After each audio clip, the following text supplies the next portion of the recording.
Hi, friends.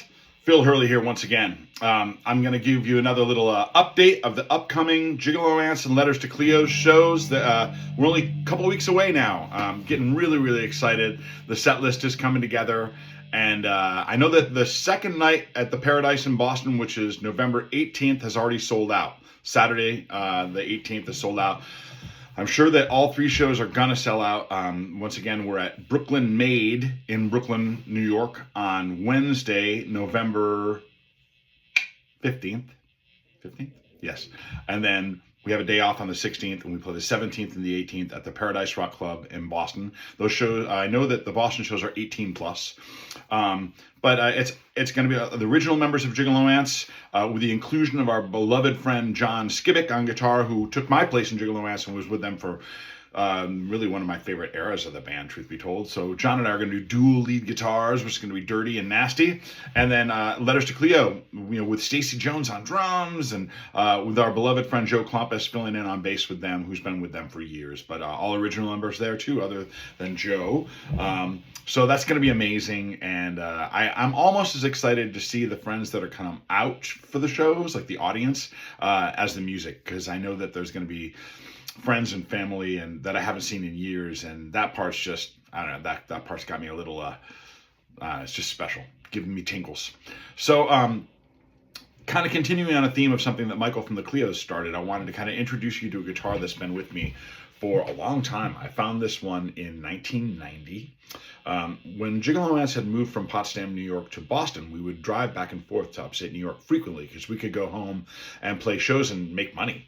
And out in the cornfields, way up on the Canadian border, in a little town called Churubusco, New York, close to the birthplace of Orville Gibson, who started the Gibson Company, was a little, it's still there. Now it's gotten a little fancy. But big shout out to these folks, because there's a store that's up there called Dick's Country Store and Musical Oasis. And Dick's was literally a little country gas station on the side of the road. And you'd go in the front, and there's just a little, deli counter and a bathroom for a pee break along the way. But if you asked, they would go in the back and they'd click on these rows of fluorescent lights, and one whole wall was just guns and glass display cases full of guns. And then the whole other wall was just guitars and everything in between them, from like Simmons drums to compound bows.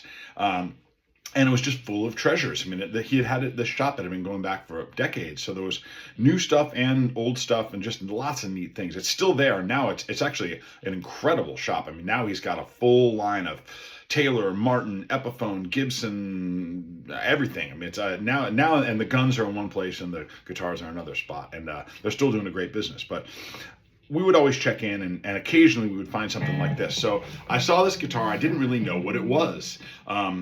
It was $250, and it had its original case with the original Gretsch strap and original Gretsch pick still in there. And I bought this. I had to borrow my brother's credit card because I didn't have any money. It was $250 plus like $17 tax or something. I think the credit card receipt is still in the case, which is fun. But I brought this guitar back to Boston, and my good friend Mike Leahy kind of made fun of me. He said, it looks like an Ibanez, which was, that was pretty ouchy at the time. But then I plugged this damn thing in, and come to find out what it is, it's a 1962 Gretsch Firebird. No, sorry, Gretsch Jet Firebird, which all this series was really known as a duo jet. The black ones were called a duo jet, but then if it was a different color, they would give it a different name. So this would have had a red top and a black back and sides. The reason I know it's a Jet Firebird is that the little dots on the side are still red. So somebody at one point had taken all the finish off of it, and it's just a live wire. It's a hollow guitar.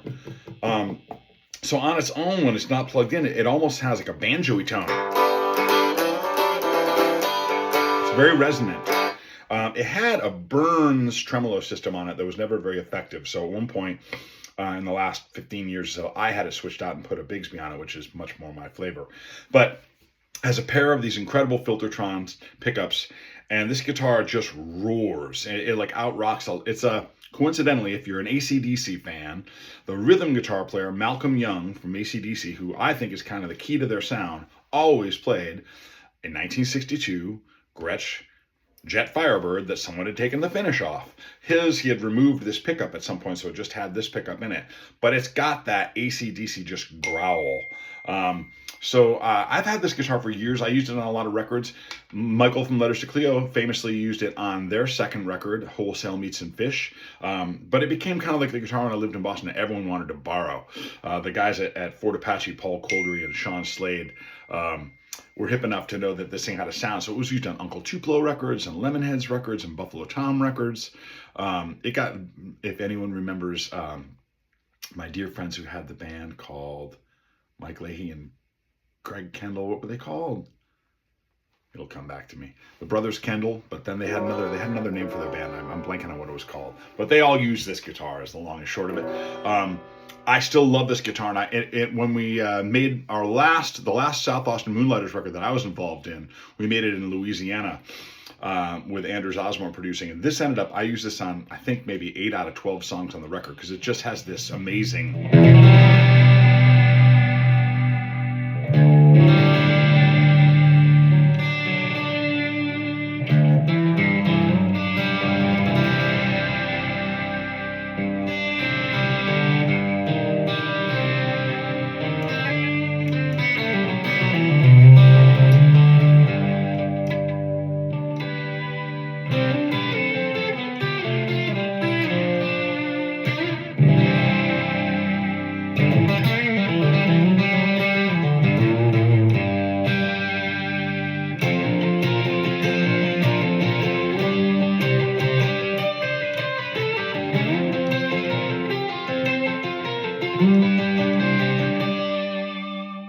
just squealy and cool, really unique guitar.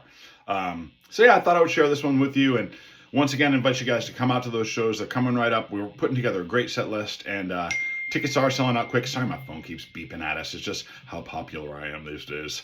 Right. Happy Halloween, y'all. I love you guys, and I hope to see you in Brooklyn or in Boston, and this is gonna be great. Bye.